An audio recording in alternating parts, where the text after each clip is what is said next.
those situations are something that we have to continuously monitor.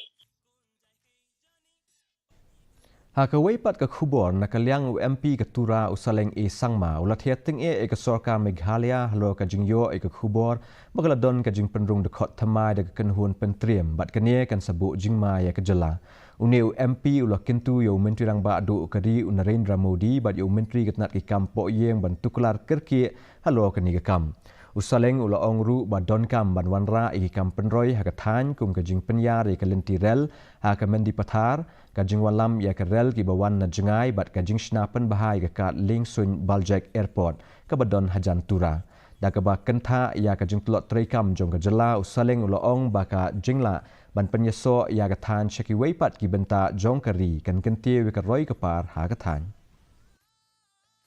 And even that Dakhites entering the state of Meghalaya and the militants started organizing in the state of Meghalaya. Okay, so government should be aware, government should keep some kind of a mechanism where they can track this illegal entry and exit. We should not keep on relying with the center. Now, that's why I'm not asking to extend it till Jingnangkiew or other parts of the Garhwals, but I just wanted that particular train in Mendipata itself to be expanded,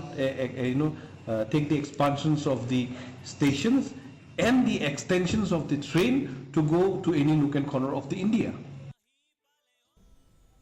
Menteri rang ba